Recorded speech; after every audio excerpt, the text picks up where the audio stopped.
And we've been having a great conversation with the Jameses about relationships, about marriage, and about business, and how it all just can come together successfully.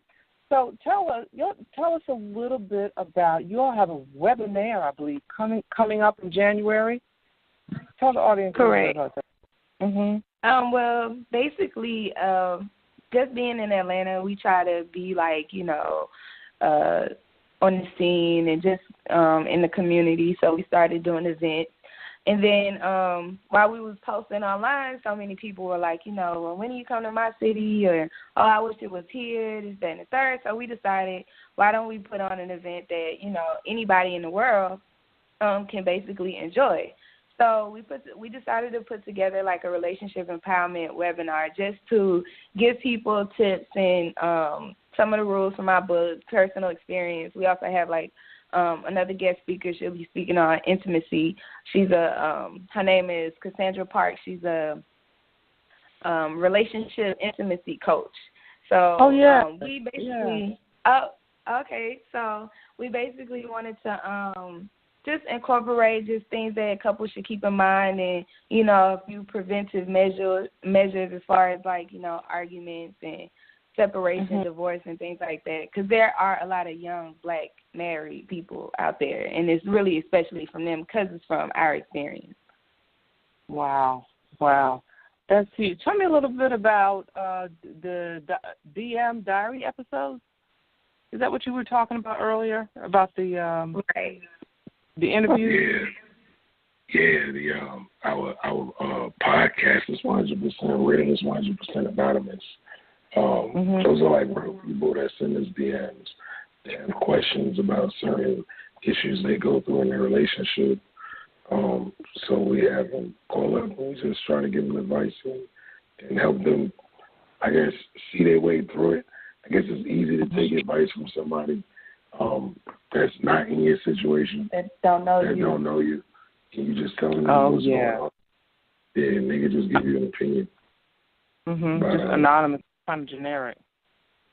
Yeah, and we kind of wanted to do it anonymously so that way, like, we can get the full story out there because, like, we always tell them in every episode, like, you're not the only person in the whole world going through this. So it's something that we hope that other people can learn from, too, like just a few things to prevent things in your relationship based on the mistakes of others, because in most of the DM Diary episodes, they're based on mistakes.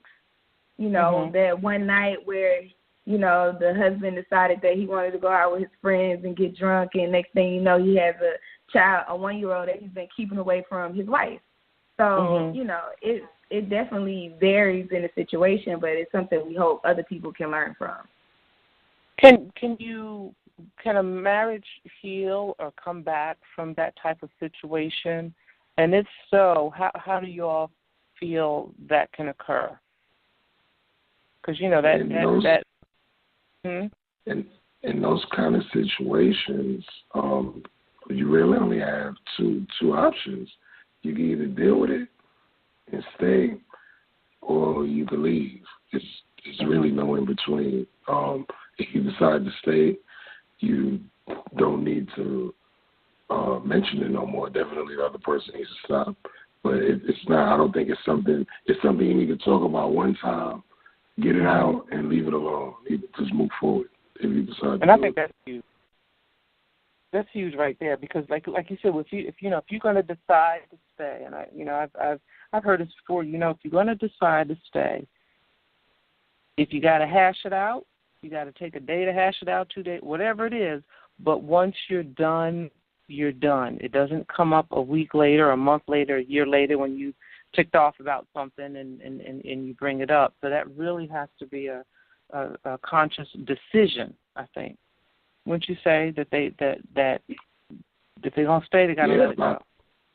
A lot of arguments are resolved in marriages when not one person but both people decide to be the bigger person.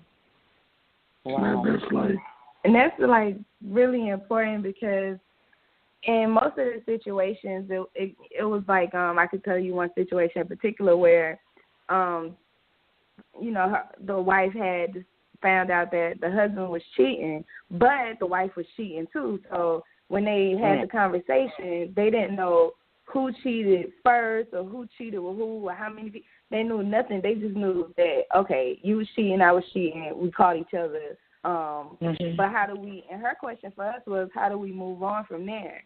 But at the same time, it's like, if y'all going to stay together, then like you said, y'all kind of have to hash it out and move forward. But, you know, in a lot of situations, which is mostly women, they'll say, you know, well, I find condoms and, you know, or text messages, nude pictures, things like that. And it's like, well, you're telling me all the reasons why you should be running for the door. So, you know, and sometimes it takes hearing it from somebody else, because a lot of these girls, they're like so in love in women, and they're in love, and that's all they see is, well, I just want to be with him. Like, I love him. I wish he would just get himself together. Well, you got the choice to stay until he gets himself together and deal with it in the meantime, or you can move on. And moving on doesn't mean dating somebody else or finding somebody else. It means you taking care of you. You worrying about your life, getting yourself together. The difference. Right. And, you know, and I think when you mentioned about the choice, you know, the choice to stay or choice to go, and it made me think of something else about choices in the first place. You know, because sometimes, you know, I've seen these relationships where, you know, a man winds up with a woman and that he finds out later on he is not really in love with, or vice versa. Or, you know, sometimes, you know, women will wind up with someone and they might wind up having a child with that person, and the person is not responsible as a father, as a parent, and, you know, the woman is upset. And sometimes, you know, we have to ask ourselves, or we got to ask ourselves about the choices that we make in the first place. You know what I mean? Does that make sense? Yeah, it's kind of like one of the rules in Young Black and Married, How to Snuggle Through the Struggle, is setting boundaries. So it's just like in our relationship, for example, we know that communicating with exes, neither one of us feel comfortable with that. We're not going to do it. Like, period, point blank. You know, other people could say, oh, well, I'll be cool with it. No, like, that's not cool. You know, you should respect your relationship. Yeah, exactly. First. So, I mean, it's just, in relationships, it's just a lot of, you have to decide what you're going to put up with. You can't lean on the other person, because they're giving you what they're giving you. If he's cheating, or if he's not communicating, or this, that, and the third, he's giving you that. So you kind of got to decide what you want to do in a situation. And that's where a lot of a crossroad a lot of people come to. Wow. Do y'all have pet peeves? Like Mesi, do you have a pet peeve? Like, does James leave the drink out the milk carton and leave like a teaspoon in the milk carton in the refrigerator? What he does is it's like so crazy, and it drives me crazy. So like we'll go get it like a, for example, like a 4 for $4. And, he eats his whole entire meal. I might have like a half a burger and like a half a soda left. And I go get in the shower, I come back, it's gone. Like, so you just gonna eat my food? Like, it don't even, if I have it set to the side, it don't matter. I can have it in my drawer, some candy, it don't matter. I come home, or if I go to the shower, anytime I leave alone, my food be gone. It drives me crazy. He's sitting up here laughing now. But at the same time, it's like, that's where that whole petty thing comes into play. Because why get mad when it's more food? It's not like we're starving over here, so. Okay, so Jared, what do you have a pet peeve? She like puts the roll of toilet paper on and roll backwards, or what? What's your pet peeve? Oh, she actually does. She actually does. Put the roll of toilet paper on backwards. Oh my God! That's not what I was going to mention. Well, what were you going to mention? Damn, what should I not mention? Shut up. You only get one. You only get one. Okay. That was your so one. It'll be that don't count. You brought it up. Okay, it would probably be the weave. It'd be the weave in the sink. What? The weave. the No, weed you and the didn't. steak. Yeah, the clothes and the drink. Oh, God. What am is there? No, you didn't. You got to live. You got to live with her after this conversation, Jared. I'm trying to tell you. He must have forgot though. Oh, you know what? I'm sitting here and I'm looking at some beautiful artwork. And I know there's a story behind a lot of them. 7 floors. Oh yeah. Well, basically that's how James and James started. Okay. I got like a addiction for like taking pictures and just like, capturing the moment and this, that, and the third. So, I started to turn the camera around and just take pictures of other things. And he was like, oh, it's really nice. It's let me get you a better camera, and then, we'll really try to go get some good pictures. So we kind of grew from there. And then as the art was like kind of selling and this, that, and the third, we kind of decided that, we should just really make a business out of it. And that's when we started James and James LLC because, art is like something that people don't understand that it's timeless. As long as you've never seen it before, it's going to be new to you. Yeah. And we're both just like, overall creative individuals. So we started an art company called ATL. And even though we haven't been doing it as much, people still like the art, and now we're at a place where we can print it on like shower curtains and duvets and things like that, glass, acrylic. So, and most of it is like it's graffiti art because we do love graffiti. So, and we just print it out on, any type of different things, and a lot of it is abstract work, and we just like doing, that's just another thing that, is another one of our passions on top of film and photography and writing and this, that, and the third. Wow. Ladies and gentlemen, we are speaking. We're having a wonderful conversation this evening with the Jameses, and it will continue. We're going to take a break. And when we come back, we're going to talk a little bit more about art, relationships, and business. This is the Paula G Show right here on Survival Radio Network. Don't go anywhere. And we are back, and we were just jamming to I-Octane. Time will come right here on the Paula G Show. Question for Jared and Mesi. I have a question for you all. You ready? Yep. Where is Elvis? She's talking about the art. Oh. Yes. I got you on that one, Jared, didn't I? They're like, what the heck is she talking about? Where is Elvis? I don't know where Elvis is. So, yeah, I'm talking about the art. Where is Elvis? This is beautiful. Even though like most of the art is like is digitally altered, that Where's Elvis, like that's just how the cloud looked in the sky. Did nothing to that picture.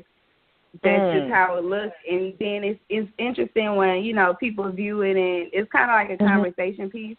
Because people always see different stuff. People told me they seen what they seen God. Some people seen a woman. Somebody seen somebody else smoking a cigarette or something like that. Yeah, like people see different things, and I think that's like the awesome part about art is that the beauty is really in the eye of the beholder. It's whatever you see. So that one's a good conversation piece. She's like, where? I like that. He's over here looking like, what's she talking about? Where is it? I like that. Beauty is in the eye. I almost answered the question. Yeah. Okay. I was thinking about it.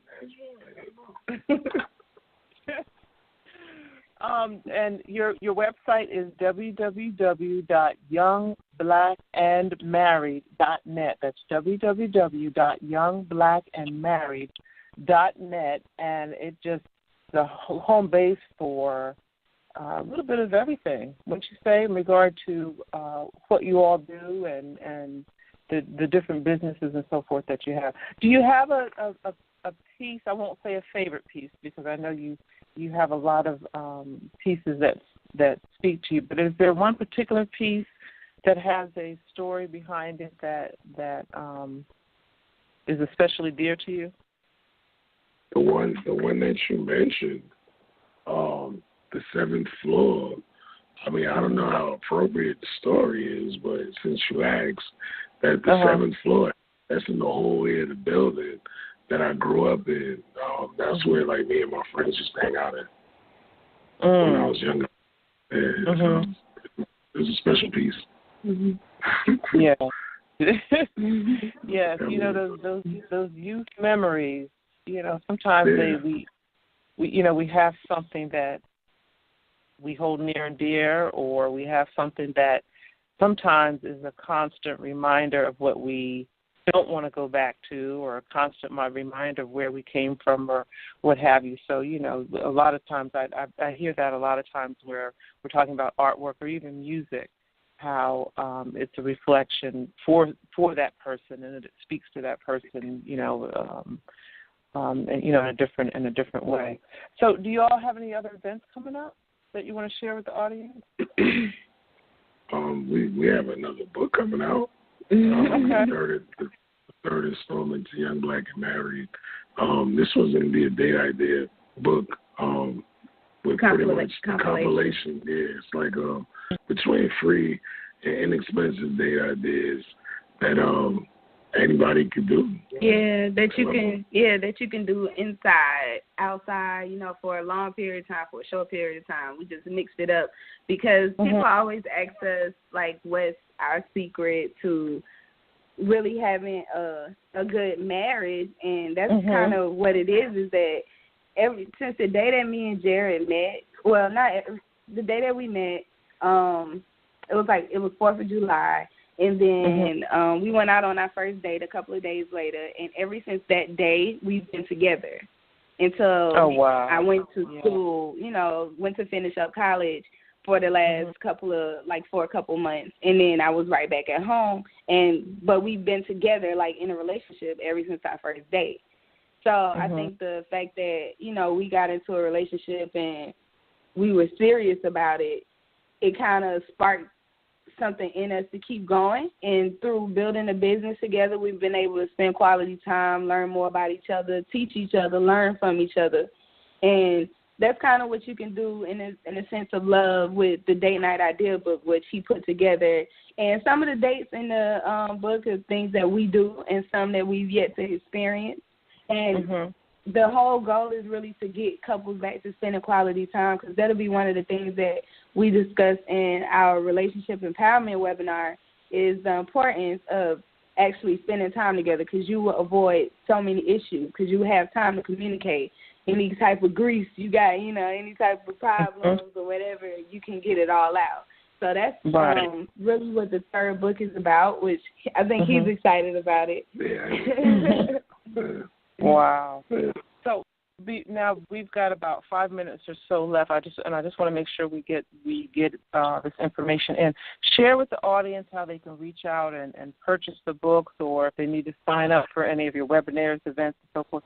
Share with the audience how they can do that. Okay. To purchase a copy of the book or to learn more about any of our books, even the event, you can visit youngblackandmarried.net. And just to get more information about the event, you can visit wearethejameses.eventbrite.com.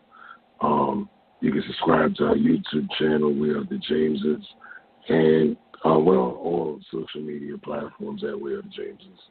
And to learn more about us in business, you can visit jamesandjamesllc.com. And, of course, like you said, we're on all social media platforms. Wow. Okay, so I'll start with Jared. What would you, and I know it's a multitude of things, but give me one thing that intrigued you about Mesi when you first met her. You gotta pick one.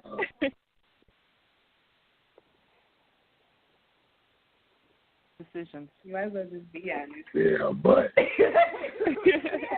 my God. Her figure. Okay, her figure. Thank you. Okay. Yes. Yeah. But you know what? Men, y'all are visual creatures. Okay, I'll give you that. Men y'all are visual creatures. I know. That was it, right?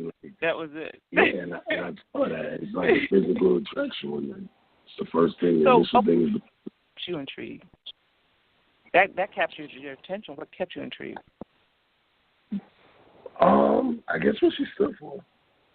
She just put all in the first day. Yeah, she put all in favor. She was honest. At least I believed her on the first day, but in the long term, she was honest. And wow. She was a keeper. Good. And Mesi, what about you? What would you say? I think the first thing that intrigued me the most was that he was from up north, and me being a Southern girl living here all my life, it was just something different about him. The way he talks and how he approached me was different. So he was like respectful and stuff like that. So I was like, okay. And that's what makes it work between the two of you. That's what makes it work. Thank the both of you so very much for joining me this evening. You know, time always goes by so quickly, but hopefully we can have you back on in the coming months and we can continue this conversation. But thank you all so very, very much. Ladies and gentlemen, the James is right here on the Paula G Show, www.youngblackandmarried.net. To listen to the playback, you can go to podcast, Stitcher.com, or TuneIn Radio. Also, don't forget Veterans with a View tomorrow evening with Roger and Stacey Vaughn at 7 p.m. right here on Survival Radio Network. And also, if you want to reach out with me, if you want to follow me at Twitter at Paula G402 or Instagram, Paula G402, my Facebook group page, The Paula G Show. And also, you can head over to my website, www.paulagvoice.com. Thank you all so much for joining me. You know, I tell you all each and every week this is an answer to prayer. So I thank the man above for allowing me this opportunity, and I leave you with a song that I leave you with each and every week. I trust you. Thank you, Mike. Thank you, Courtney. Happy birthday, love.